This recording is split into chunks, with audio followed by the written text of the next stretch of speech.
Hi guys, my name is Amao and I'm here with 35mm. So have you ever wondered how hyperlapses and time lapses have been taken? Search no more, come closer, cause I'm about to teach you. So yeah, an hyperlapse is a form of time lapse in which there is motion.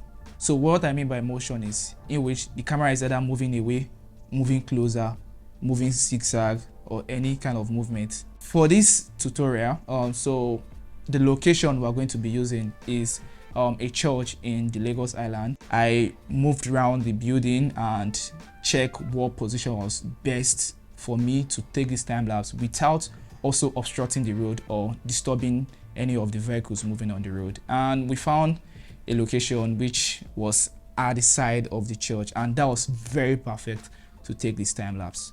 So for this tutorial, we're going to be using the FX30. For this, I'll be using a 16mm lens on the FX30. I wish it was wider, but I make use of what I have. I shot at aperture 10, that is f10, aperture f10. My shutter speed was at 100 and my ISO was 200. After you're done with setting your camera, something very important you need to put on your camera is your grid. And for this shoot, I used a diagonal grid. Your camera may not have that, but any grid is fine. So because this grid is for you to choose or put your subject in a particular line on that grid in which the camera focuses on when you're moving your camera either across, towards, or away from the subject.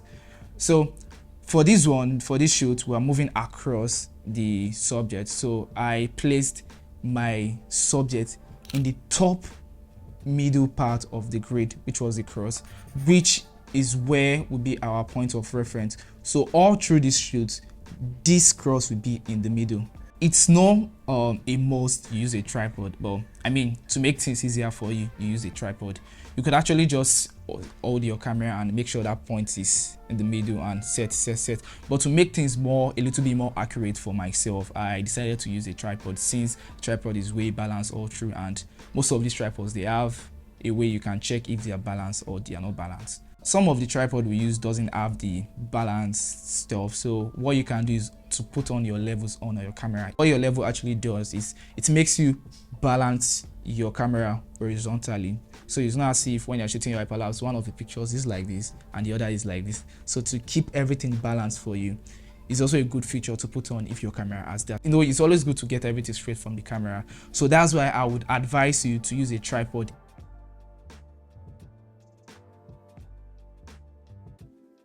So right now, the pictures are importing into the Lightroom. So basically, let me tell you what I'm going to do here. So what I'm doing here is to adjust all these pictures and convert them from the RAW format into JPEG. So now you ask me, why did I shoot RAW?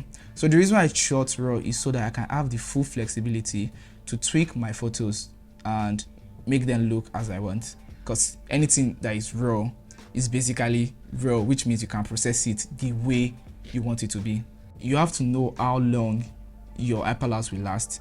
Do you want your hyperlapse to last for 2 seconds? Do you want it to last for 5 seconds? Do you want it to last for 10 seconds, 30 seconds, or whatever amount of time you want your hyperlapse to last? That will make you determine the number of pictures you're going to be taking.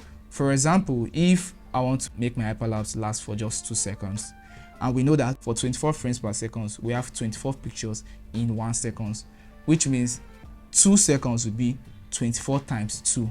Which is 48 pictures, which means I'll be taking 48 pictures to have a 2 seconds hyperlapse. But if I want to have more, I'll multiply by 24 times the number of seconds I want. Now I have my pictures in my photo editing software, which is Lightroom. So all I have to do here is to edit my pictures and export them to Premiere Pro to do. So I've already done some basic adjustments here in Lightroom already, and I've actually exported these pictures. You do this based on what you want. So I think I can close Lightroom and open my Premiere Pro. So now if I play this video as it is for you, you will see what will happen. You can obviously see how jerky this is. You can see like it is not stabilized. So the first thing you have to do is to nest your picture.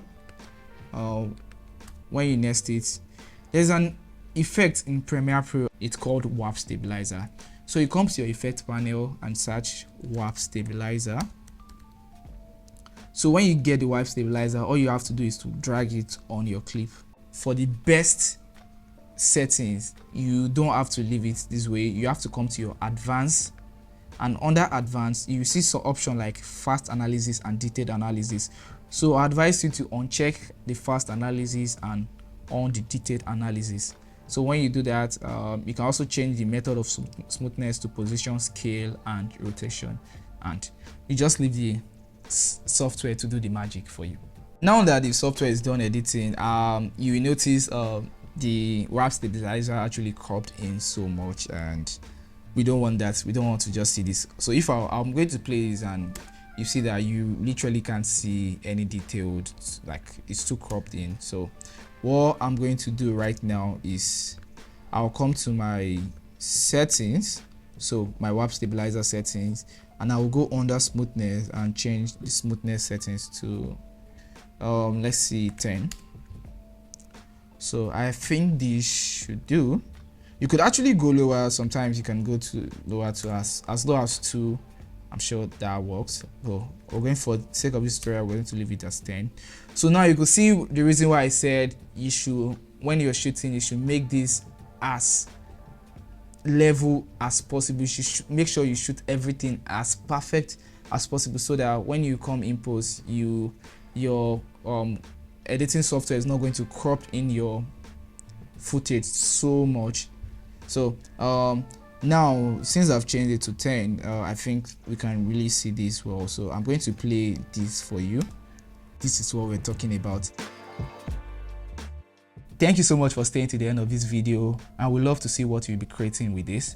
So don't forget to tag us on Instagram at 35mm, and don't forget to subscribe to our YouTube channel, and don't forget to share and like this video so that others can learn from what you just learned. So thank you so much. See you in the next video.